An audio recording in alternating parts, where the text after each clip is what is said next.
बिल्कुल मुसलमान chief minister होना चाहिए उत्तर प्रदेश में। उत्तर प्रदेश में सबसे बड़ी जाति है हमारी ये। उत्तर प्रदेश में मुसलमान चीफ मिनिस्टर होना चाहिए, और जब मुसलमान चीफ मिनिस्टर की बात करेगा अब किसी मुसलमान उसके साथ जाएगा।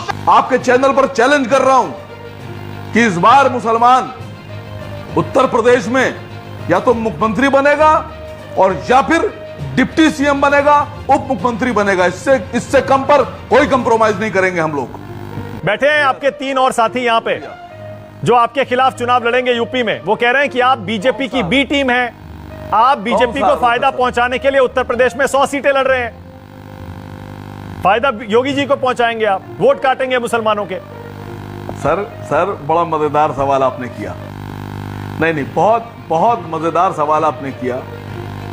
जब कांग्रेस और समाजवादी गठबंधन में आए तो इन्होंने कहा हम लोग मिलकर टक्कर लेंगे, और जब ये दोनों अकेले हो गए तो कांग्रेस वाले समाजवादी को कहने लगे ये बीजेपी को फायदा पहुंचा रहे हो, और समाजवादी वाले कांग्रेस को कहने लगे।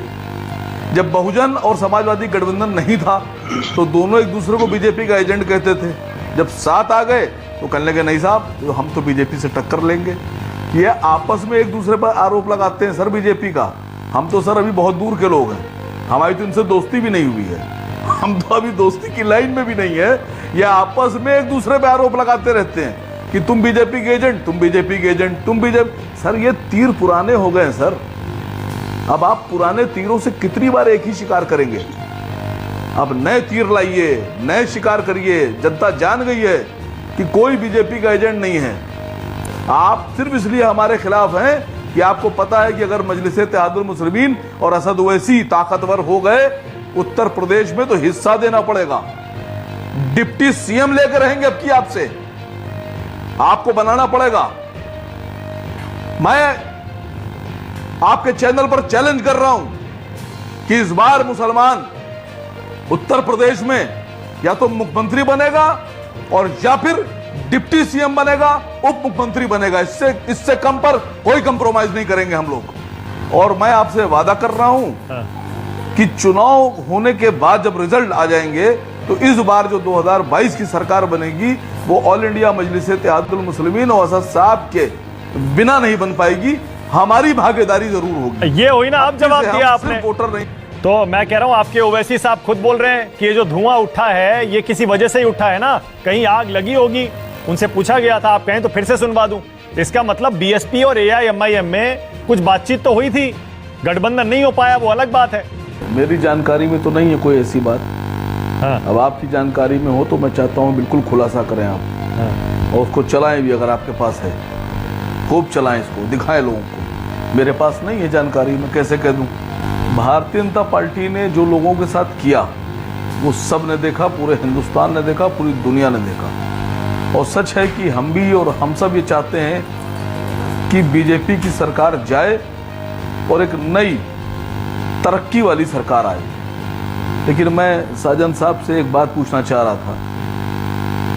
जनाब साजन साहब, सुनील भाई, 2012 के मैनिफेस्टो में अखिलेश यादव जी ने ये लिखा था कि जब सरकार बनेगी तो मुसलमानों को 12% आरक्षण दिया जाएगा नौकरियों में। तो साहब नौकरियों में आरक्षण तो मिला नहीं, स्कूलों में मिला नहीं, यूनिवर्सिटीज में मिला नहीं। लेकिन उल्टा हुआ ये कि आपकी पार्टी ने, अखिलेश जी ने, जो विधानसभा और लोकसभा और कारपोरेशन के टिकट का आरक्षण था आपकी पार्टी का, हमारी तादाद उसमें भी कम कर दी। यादव 6%, उसको आप 3 गुने टिकट दे रहे हैं। मुसलमान 20-22%, उसको आपने टिकट के नाम पर टरकाना शुरू कर दिया। आप टिकट ही नहीं दे रहे हैं, आपकी कोशिश ये है कि सिर्फ वोट मिलता रहे। तो मैं आपसे पूछ रहा हूं कि क्या 2022 का जो मैनिफेस्टो है उसमें भी आप आरक्षण का वादा करेंगे हमसे या नहीं करेंगे? सर जवाब तो मैं जरूर देता हूं, लेकिन 84 में भारतीय जनता पार्टी के 2 लोकसभा सांसद थे और 2014 में पूरी की पूरी 543 लोकसभा में लड़ाकर सरकार बना ली।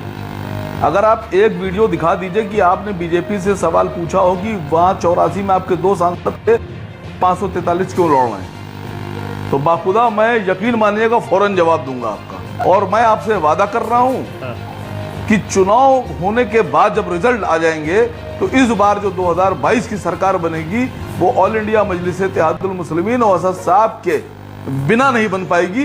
हमारी भागीदारी जरूर होगी। ये हुई ना, अब जवाब दिया आपने। वोटर नहीं होंगे, अब जवाब दिया आपने। यही तो मैं सुनना चाह रहा था आपसे, हिस्सेदार होंगे।